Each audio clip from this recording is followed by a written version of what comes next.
sabemos sobre as coisas? Qual é a extensão do nosso conhecimento? Como decidir em qualquer caso particular se sabemos ou não sabemos? Já tive certezas tão arraigadas em minha vida que com o tempo percebi que estava errado. Teria eu caído no erro? Mas e agora? Estarei correta em minha acepção? Muito bem, estamos começando mais um podcast do nosso Descobrindo a Filosofia. Eu já ia falar vivendo de novo, hein? Como vocês podem perceber, o nosso podcast tem como tema uma teoria do conhecimento. Por isso que essas questõezinhas que inauguraram esse podcast têm este objetivo, nos levar a uma reflexão, a refletir sobre o que sabemos de fato.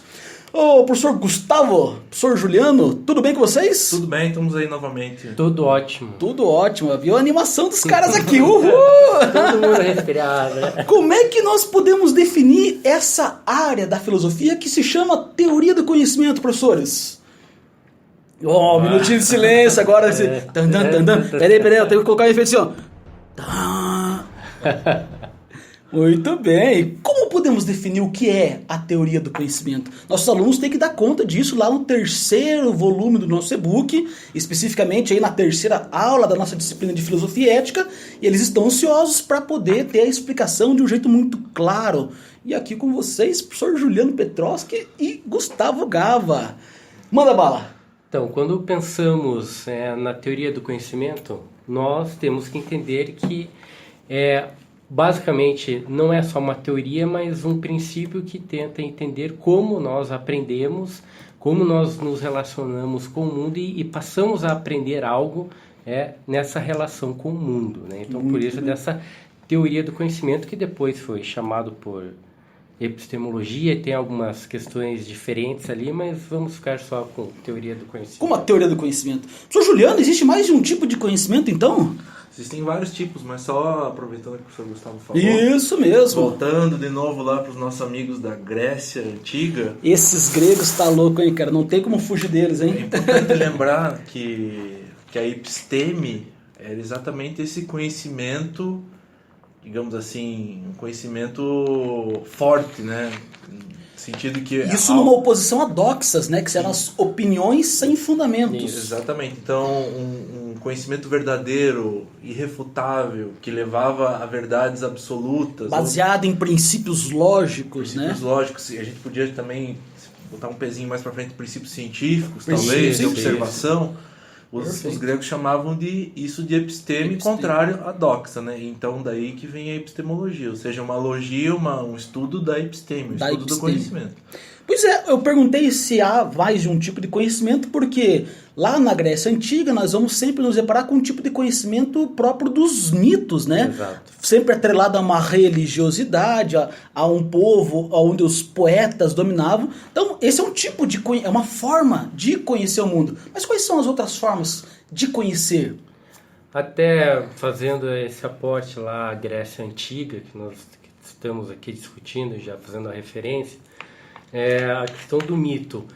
E puxando para os dias de hoje, é como se nós tivéssemos os nossos dogmas, né? Então, o que nós também chamamos de senso comum. É um tipo de conhecimento que nos faz entender algumas coisas do mundo, só que ele não vai ser aprofundado. Então, ele carece de questões lógicas, racionais. Então, é um conhecimento raso. Isso não quer dizer que a gente vá negar, né? Então, porque a gente tem várias... Não é um conhecimento de mentirinha, que não é válido, né? Eu gosto de usar um exemplo, né? Eu e meus exemplos, né? Mas é um exemplo muito bacana para mostrar como o conhecimento do senso comum é um conhecimento válido, embora não tenha uma comprovação empírica, não pode ser testado empiricamente. A minha avó ensinou, minha tia estava lá passando por um processo de anemia, foi nos médicos e tomou vários remédios para acabar curando a anemia dela, e a avó tinha falado assim, olha, um remédio bom que a gente tomava quando era criança era chá de corrente enferrujada. Todo mundo falou assim, pô, você tá louco na cabeça, avó, fazer um negócio desse aí? É verdade. Daí, infelizmente, né, a minha tia não deu muita crédito, mas ficou prejudicada durante várias semanas, até que um dia ela decidiu tomar o bendito chá de corrente enferrujada. Pegou uma corrente de ferveu, e depois tomou. Tudo bem, há uma explicação científica para isso. A avó não sabia explicar por quê. Mas ela sabia que da corrente, a anemia, a falta de ferro, fez com que ela em 2, 3 dias, tomando aquele chá durante vários momentos do dia, se sentisse muito melhor. Até quando chegou o médico, ele falou, tá vendo, meu ácido fólico funcionou. Mas ela estava rejeitando os remédios sintéticos. Para mostrar o seguinte, o senso comum tem algo a nos dizer e nos revela, sim, uma forma de pensar o mundo, de conhecer o mundo. Embora, como o senhor Gustavo Raso, né? Gustavo Gava falou, é muito raso esse conhecimento porque carece o trocadilho, né? O Gustavo Rasa falou que era Gava. Você quis dizer que eu arraso, Muito bem. Mas além do senso comum, qual outro tipo de conhecimento que nós podemos identificar ao longo da nossa história como sendo aquele conhecimento que a gente adquire quando ainda é criança ainda? Ainda acho que é importante lembrar, ainda falando do senso comum, que a maioria das pessoas ela somente utiliza o senso comum. Pois né? Até mesmo um conhecimento que é mais refinado, digamos assim, as pessoas tratam como se fosse um senso comum. Elas não têm essa capacidade de avaliar os tipos de produzir uma episteme, de sair da doxa e ir até uma episteme. Mas porque é confortável, né? Você só segue... Enfim, mas saindo do senso comum temos o conhecimento religioso, por exemplo, que é um tipo de conhecimento não científico, né?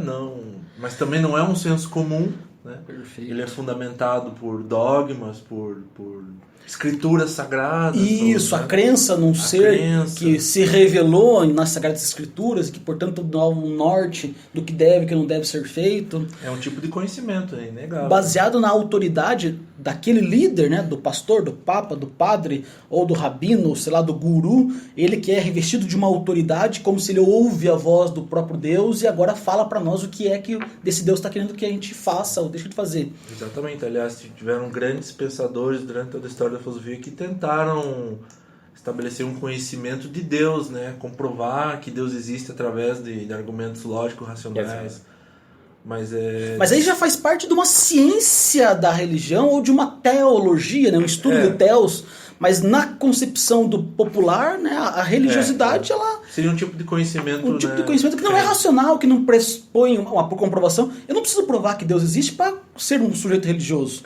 Eu não preciso de uma prova empiricamente irrefutável para isso, né? Acho que é importante mencionar também que as religiões sempre trabalham com um tipo de linguagem mítica, né? Os mitos, a gente falou um pouco no nosso primeiro podcast dos mitos, né? Até contamos alguns mitos aqui, né? Um mito que eu acho muito legal, eu não contei naquela época, mas é o mito da Afrodite. Vocês já conhecem o mito da Afrodite? Isso expressa muito bem como surge, dentro da concepção dos gregos, o amor.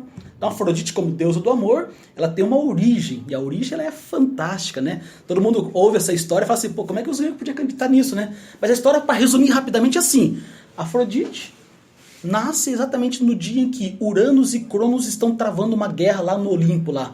Eles lutam entre si, tem aquela famosa lenda de que Uranus era o pai mau que devorava seus próprios filhos. Aí quando ele vai ter o filho que vai ser gerado, que é o Cronos, a mamãe fica com dó, esconde o Cronos, dá uma rocha para ele mastiga aquela rocha, e o que acontece? O Cronos consegue crescer e fica forte. E aí ele vai vingar os seus irmãos, né? Fala, você matou meus irmãos, devorou? Agora é minha vez, então, de vingar você. E nessa briga com o pai, ele acaba cortando o órgão genital do Uranus. E o esperma do Uranus cai no mar lá do Olimpo, né? Cai no mar e forma aquela borbulhinha. Eu gosto de mostrar para os meus alunos que com aquela borbulhinha que você vai na água do mar, né? Aquela espuminha, no fundo é o esperma do Uranus que caiu naquele momento lá. E você ainda mergulha e sai com aquela espuma toda na cara. Mas corta isso aqui que não vai dar certo o negócio. Inclusive, os gregos achavam que a região geográfica específica que isso teria acontecido na ilha de Chipre. Perfeito. Que era um local que se adorava Afrodite desde sempre. Né? É porque a história da Afrodite está disso. Ela surge da espuma das ondas do mar. Tanto é que há algumas representações artísticas de o mar, aquelas espumas, e ela surgindo toda radiosa, linda, bonitona, porque é Deus da beleza, Deus da fertilidade. E você fala assim, senhor, mas como é que eles acreditavam numa história mítica dessa, né? Sem pé, sem cabeça, sem lógica. Como, né, o esperma caindo no... né? Pô, tá um troço muito mirabolante aqui, né? Pois conhecimento religioso, né? O conhecimento religioso, na linguagem mítica, tem essa característica. Não se preocupa com o princípio lógico da coisa, mas se preocupa em passar uma verdade moral, uma verdade de fé. Nesse caso, o simbologismo é muito rico, porque diz o seguinte: o que o Cronos simboliza? A palavra Cronos dá origem à palavra cronômetro. É a forma de metro do Cronos, metro do tempo, medir o tempo. Cronos é o deus do tempo. Ora, é do tempo que o amor pode surgir. Agora vai ficar bonito, né? É impossível amar alguém sem que se dê tempo a ele, sem que o tempo entre em ação, sem que o Cronos entre em ação. E a outra coisa, a deusa Afrodite é a deusa da fertilidade. Qual é o elemento simbólico que pode ser considerado como símbolo dessa fertilidade, se não o esperma? Portanto, o esperma do pai é aquilo que fertiliza, né? Tô me empolgando aqui, né? O senhor Juliano olhou aqui pro lado e falou assim, fala baixo, tem gente olhando, cara. Falei, agora esses caras vão olhar e falar esperma, pinto, filosofia ou sexologia? Sexologia. Formas de conhecer o mundo, um outro tipo de conhecimento. Vocês acabaram comentando desses níveis, desses tipos, aliás, de conhecimento. Eu lembrei aqui também do conhecimento que é tido como conhecimento tradicional. Então, eu vou dar um exemplo. Quando eu fui numa palestra de um antropólogo, ele ficou, acho que quase um ano numa comunidade indígena, passou lá com os indivíduos dessa comunidade. E aí ele percebeu que os indígenas tinham muitas relações sexuais, assim, por vários momentos. Falou de sexo, dia. Ficou bom o podcast. Virou podcast, virou sobre isso. E aí ele começou a reparar no número de filhos, eram poucos, então não batia a conta. Bom, o número que fazem e a quantidade de pessoas, de crianças. E aí ele ficou lá pesquisando, continuou até que ele descobriu que essa comunidade tinha controle de natalidade. Olha só que... Como que eles faziam isso? E isso ele falou que era na década de 60 e pouco. Ou seja, não existia nem conhecimento sobre métodos contraceptivos, não existia, né? Essa era a questão que eu queria chegar.